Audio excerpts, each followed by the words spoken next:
Hi, I'm Jeff Sikkenga, Executive Director of the Ashbrook Center, and this is The American Idea, where we discuss the ideas, people, and events that have made America what it is today. We believe that by understanding our history and our principles, we can better live up to the promise of the American founding and preserve our ongoing experiment in self-government. Welcome to The American Idea. Well, I want to welcome everyone to this episode of The American Idea. Today we're joined by our friend and frequent guest and commentator, Rebeccah Heinrichs. As our listeners know, Rebeccah is Senior Fellow at the Hudson Institute. She specializes in U.S. national security policy. She has served on the Strategic Posture Commission, the bipartisan commission, as a civilian appointee. She's frequently at the Pentagon. She has been at the White House, consulting policymakers on the urgent issues that confront America in foreign policy and national security issues. Her particular specialty, again, as our listeners know, is ballistic missile defense, but she has lots of other important insights on the issues that face America today, particularly in national security and defense policy. You've seen her and heard her, no doubt, on the news, on CNN, on Fox News, Fox Business, and other major outlets. She has lent her thoughtful voice to public conversation and discourse now, and is having a significant impact on the way people think about America's position and posture in the world. Delighted to say she is an Ashbrook alum and currently serves on the Ashbrook board, where we so value her experience and her work for us there. Rebeccah, thanks for joining us on The American Idea. So happy to be here. Thank you. The world, we have you on, as a lot of, and CNN and Fox have you on when there's crisis. It seems like you're on a lot these days. It seems like there's a lot of crisis in the world. Let's go to the first one that's right in front of people's eyes and ears, the Israel-Hamas crisis. What's the situation there? Give us an update and some of the important things that you are seeing now as the conflict has dragged on. Sure. Well, right now, the Israeli government is really in this terrible dilemma. Israelis prize every single Israeli citizen, and Hamas has still more than 150, I don't remember, 180, I think at this point. I think we only got 30 out from the last two rounds of hostages returned to Israel. And then there's some Thai hostages who were also returned. But Hamas and other splinter Islamist militant groups are holding Israelis, civilians, children, their mothers, the elderly, hostage, and they want Palestinian terrorists who have been tried and convicted of crimes, who are prisoners in Israel. They want swaps for individuals who are in Israel, and they want prolonged ceasefire. Of course, a ceasefire permits the leaders of Hamas to hide, to leave. It gives them opportunities to get a better position militarily. It allows Hamas to lay different kinds of weapons that are very dangerous for the IDF, the Israeli soldiers who are coming in and trying to destroy Hamas. So that's the current situation. Some of these, we're just hearing news about some of the things that these Israelis endured while in captivity, and it's horrible. I mean, Hamas is seeking to maximize human suffering because, you and I and our listeners, we are all part of this moment in history, and we are also the target audience. They're trying to manipulate our own emotions, and so that we participate in either pressuring our government, pressuring the Israeli government to negotiate and come up with a permanent ceasefire. So that is the current situation.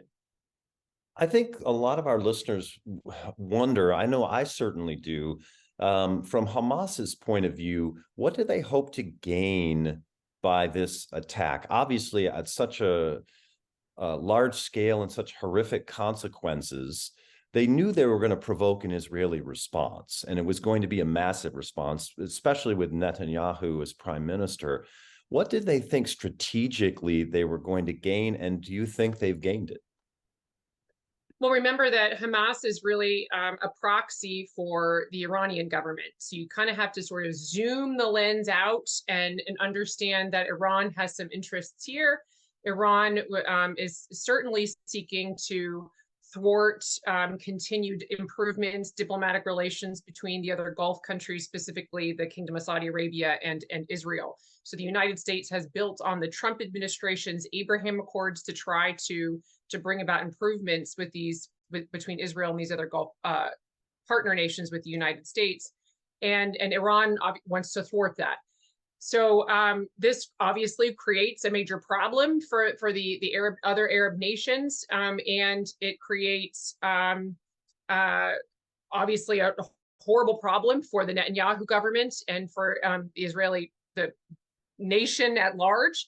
And meanwhile, Iranian proxies are shooting at U.S. forces who are deployed in both Iraq and Syria. So there's sort of lots going on right now in the region that's tied to this horrific attack against the Jewish people on October 7th. So very specifically, the hard thing that Americans have a hard time understanding too is Hamas really is ideologically committed to the destruction of the state of Israel. So what do they want? They want to kill Jews. I mean, simply, sort of bluntly stated, and so they obviously achieved that. But then they want more. They want more goods coming into Gaza. They want more territory. They want more international leverage. They want more power. And so, and you would think it wouldn't work. To your point, Israel's going to launch this, massive response against Gaza, but you've got, individuals across Western capitals coming out in the streets and supporting the Palestinian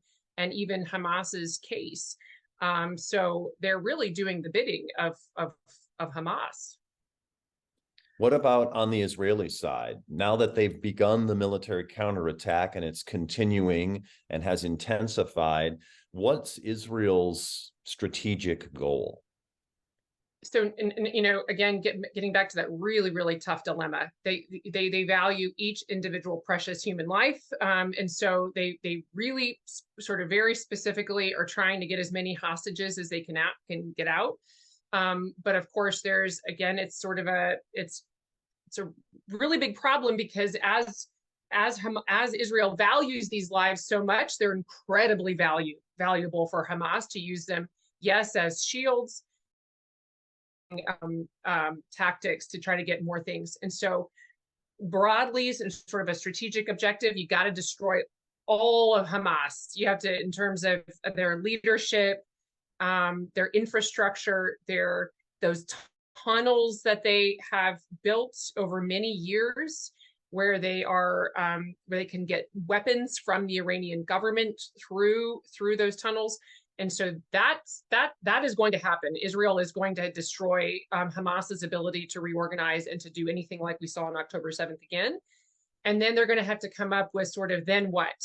And that's the big sort of piece that people are anxious to know the answer to. And I think it's going to be something like the Israeli government will come up with a plan for what to do with Gaza. I mean, I'm in terms of a governing structure. Remember, the Gazans continue to support Hamas. There's this sort of myth that Hamas is not supported by Gazans, but they were elected by Gazans, and very difficult, obviously, to get really clear polling. But regardless, the polling that comes out continues to be high in terms of Hamas. So it's a major problem from the perspective of Israel to make sure this doesn't happen again.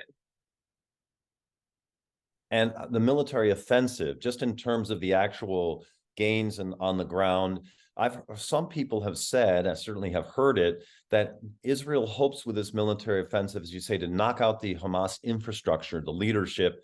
And then there's some question, what do you do with Gaza? What will Israel do with Gaza? Some people have suggested that Israel might actually turn the northern half of the Gaza Strip into a kind of demilitarized zone, a DMZ like we have in Korea, where it's just a no-go as a buffer between Hamas in the south of Gaza and Israel. Do you see something like that happening, or do you foresee another arrangement?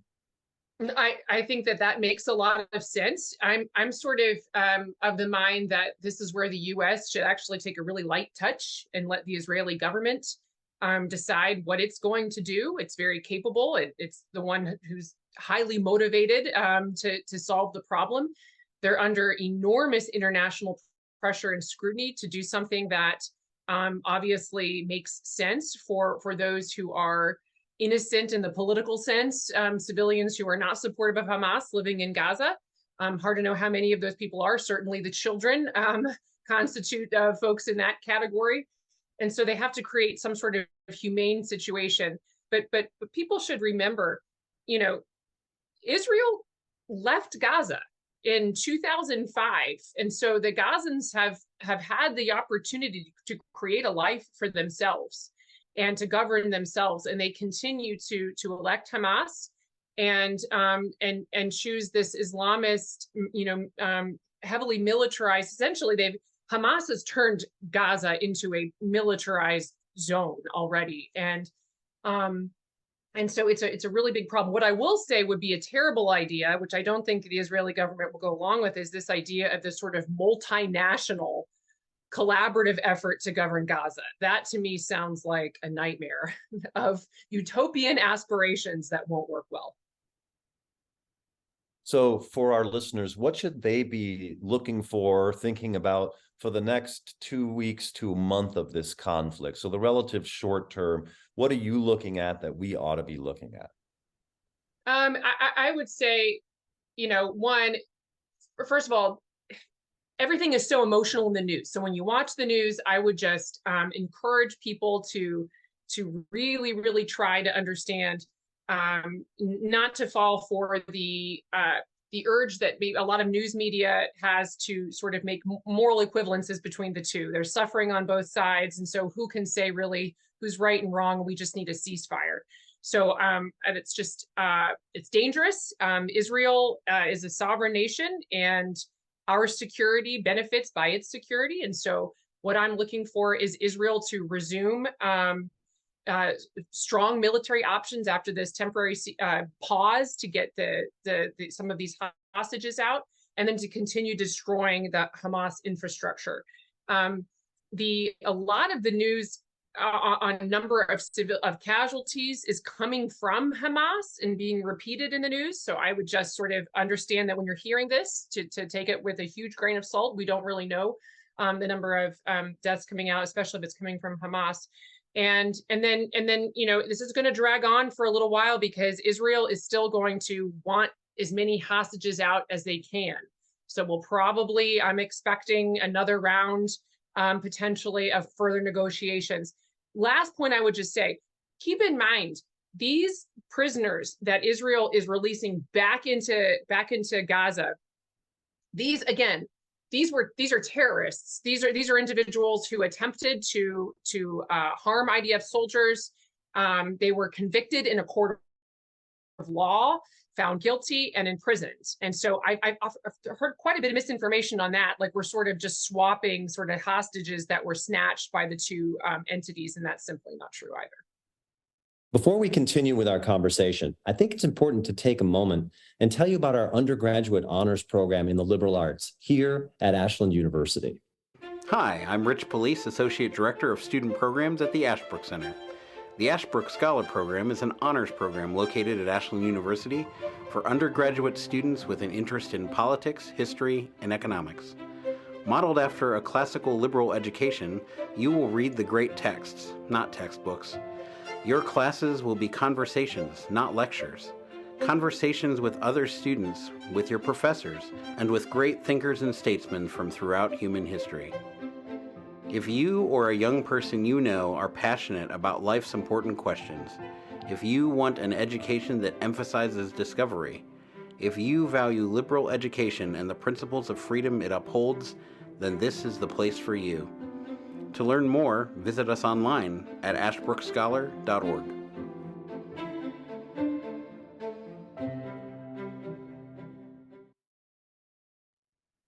obviously, while this conflict is going on and front and center in a lot of people's attentions, it doesn't mean that other conflicts and crises don't exist, right? So, for example, I know you've been very closely following and have been to the Ukraine-Russia area to think about the conflict that continues there, the Russian invasion of Ukraine. For our listeners, what's the update on the situation there? Well, so another thing, a useful tool whenever you think about what's happening in the world, it can seem so complex. It's hard to kind of keep track.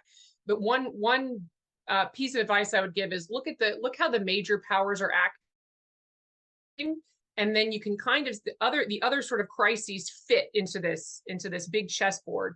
So Russia is continuing its war against Ukraine. I just saw in some Russian media translated by a friend of mine that Putin just approved a massive military spending increase for the next year.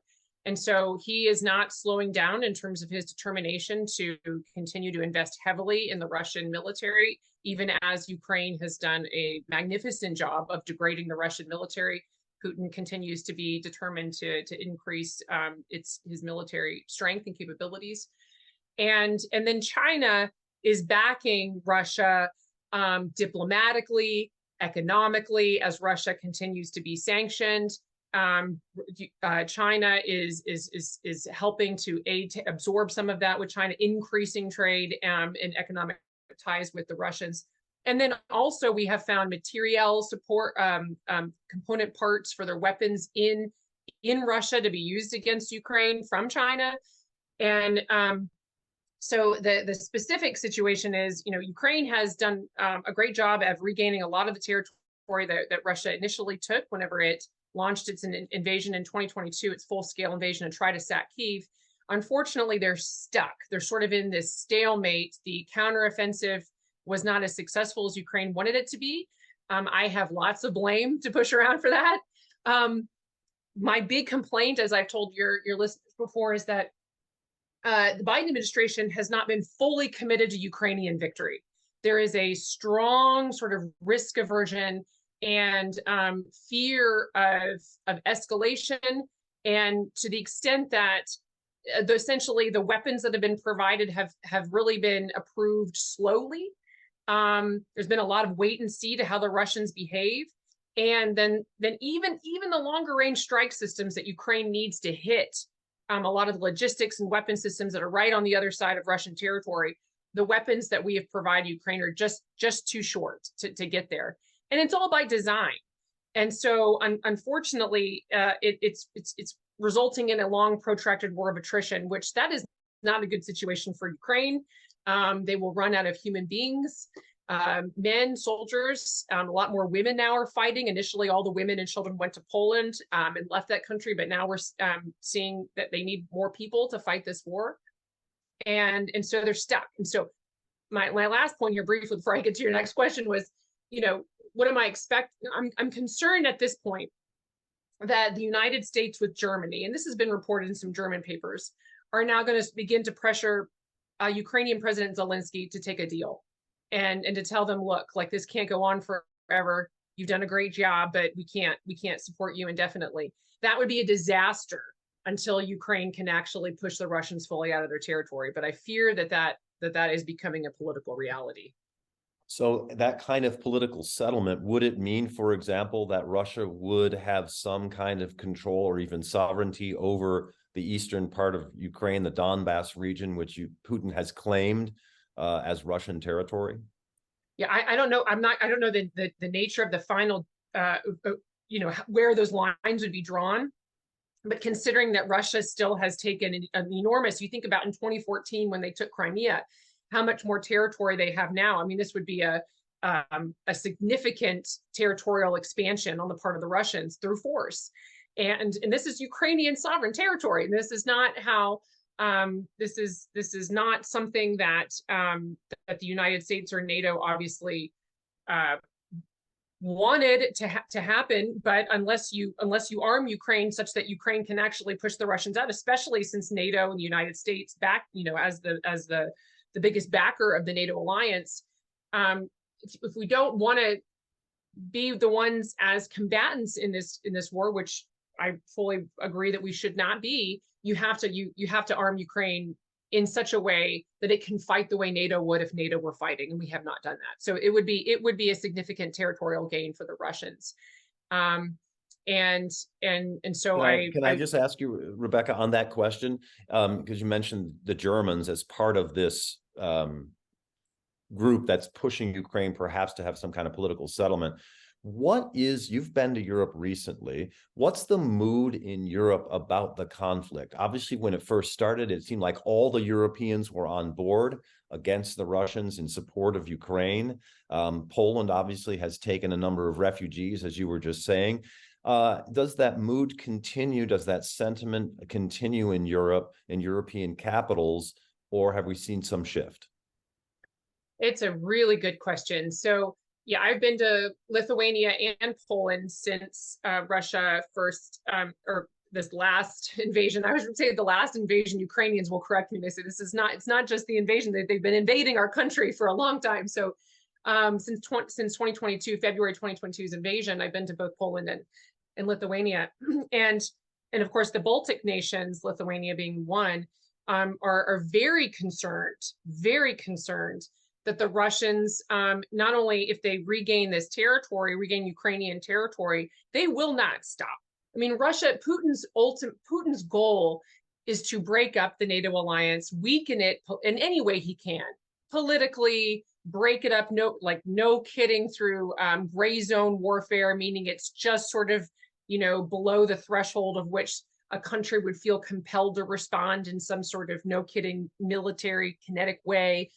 So they're very, very concerned. I mean, I would say the mood, I just met with the Estonians, are awesome people. The Estonians are tough and patriotic and pro-America, great people. The mood is, I would sum it up, it's for the Eastern Europeans and Central Europeans.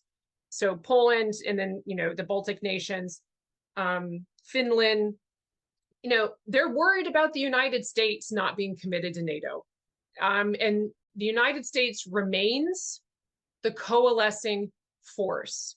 You hear people say that sort of sounds naive Reaganism, that, the United States has to lead and other countries will follow, but it is the reality. When you talk to these countries, they simply, if the United States withdrew from its leadership role in NATO, it would be toast. These countries would be toast. These small Baltic countries, they would fight valiantly, but they could not endure what Ukraine just endured simply because of the small size of their country.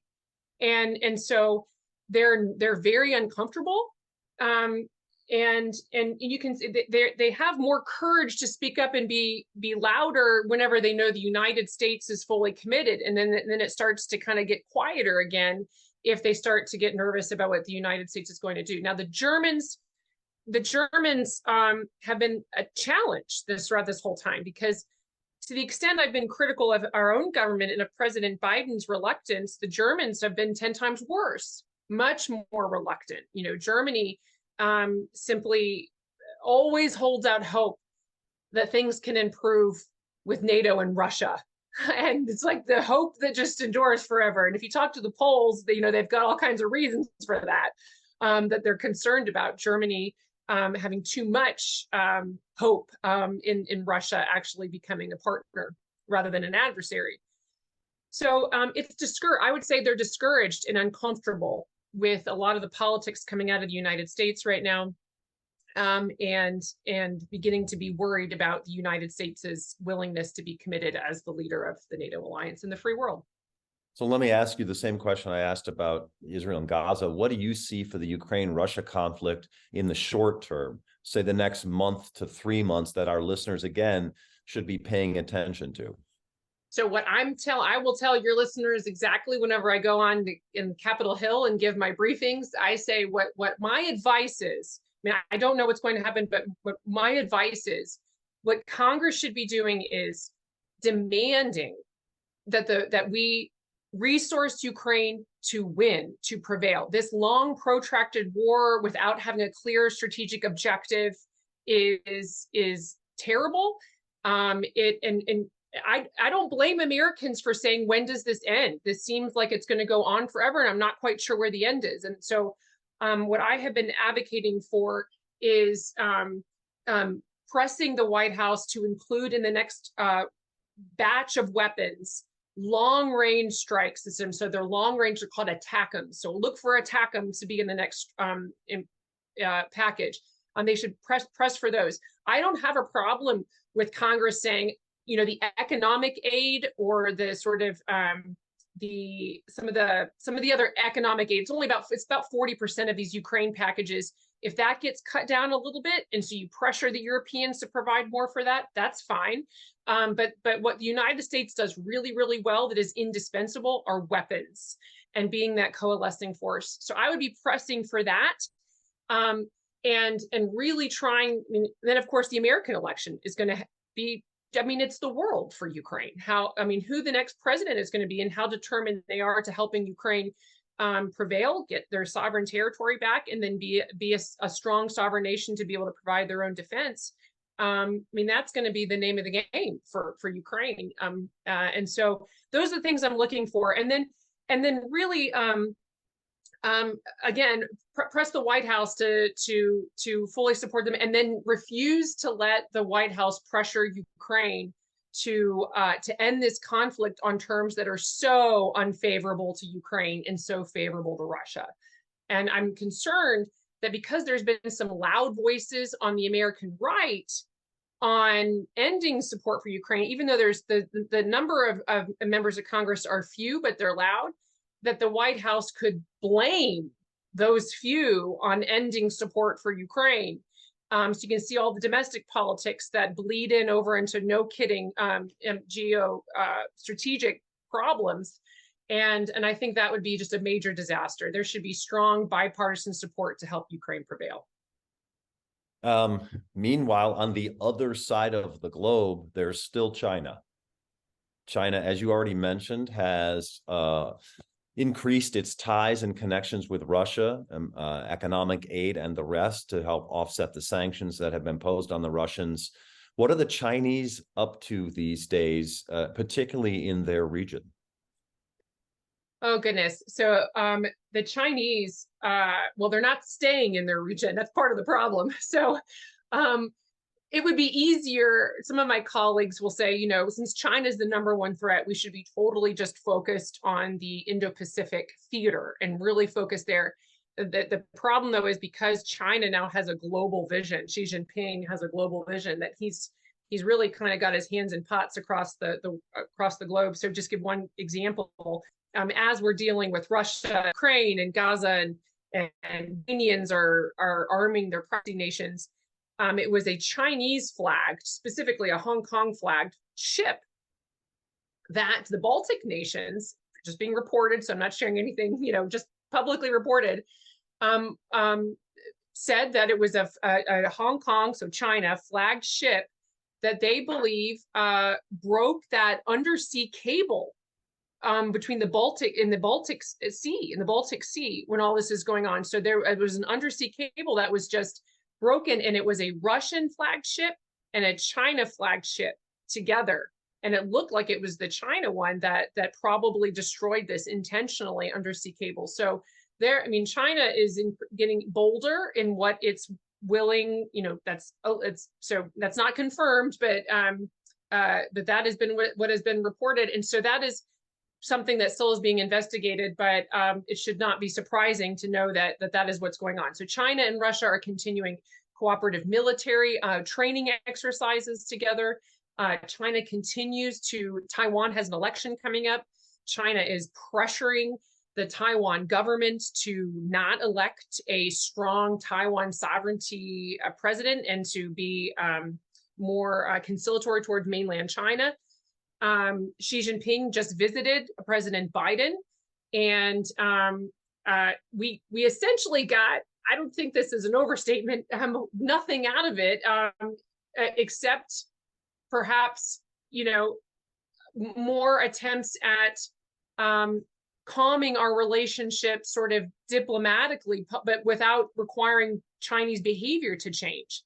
China is still using water cannons against the Philippines. I mean, they used really powerful sonar against Australian divers just last week that caused some temporary damage to the hearing of Australian divers. And so China continues to use aggressive behavior against U.S. Ships and aircraft and against our allies in the region.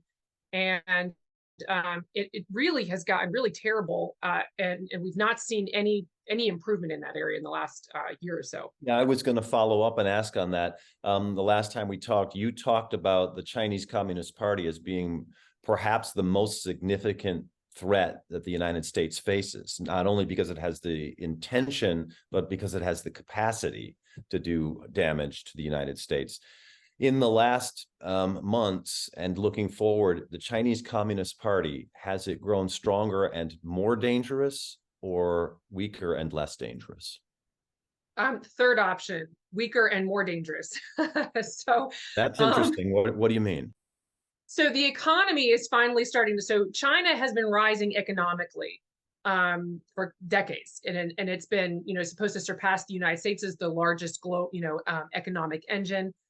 It's beginning to flag. It's part of the reason for that, large reason for that, is the direct policies of Xi Jinping and the Chinese Communist Party. As Xi has taken over what used to be pretty autonomous private industry in China, has been taking it over. I mean, the government has been censoring all kinds of things, just making it very, very difficult for these companies to operate independently as private enterprise. And so it's the economy, and you can see that mostly in their real estate. Their real estate has been, a terrible real estate collapse. And so their economy is beginning to flag.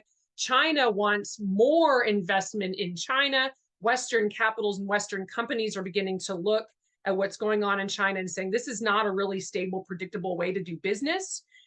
China has been prohibiting Chinese nationals from leaving China. So if you're a Chinese American, so you're Chinese still, but even if you're an American, they've got prohibitions on them leaving the country, on many of them. I know this was something that many Republican members of Congress tried to get President Biden to raise with Xi Jinping, but they're not allowed to leave. And so it's becoming a very, very dangerous place to do business.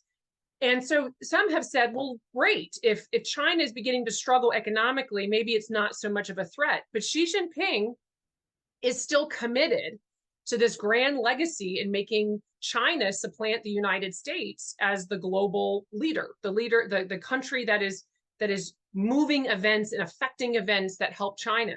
And so things like invading Taiwan, and from Xi's mind, uniting Taiwan with mainland China, he's still committed to doing that. And so if the economy is doing badly, and if China begins to do worse, Xi Jinping might actually decide to do something very brazen and dangerous to increase, Chinese nationalism and sentiment that he is a strong and competent leader. And so that's what I'm worried about, is that, if he might have more patience if their economy is doing well. He might be getting impatient to do something great to try to continue to stir up this Chinese nationalism. Wow, that's a sober thought, but important for us, for our listeners, and for American policymakers to consider. Rebeccah, thanks for taking us on a tour of the world crises. We really appreciate your thoughts, your insight, enormously helpful for helping us process and think through these important issues facing the United States today. Rebeccah Heinrichs, thanks as always for joining us on The American Idea. Thanks, Jeff. Thank you for listening to this episode of The American Idea. If you enjoyed this episode, remember to subscribe at Apple Podcast, Spotify, or wherever you get your podcasts, and leave a 5-star review. If you want to learn more or get involved in Ashbrook's vital work, visit our website, ashbrook.org.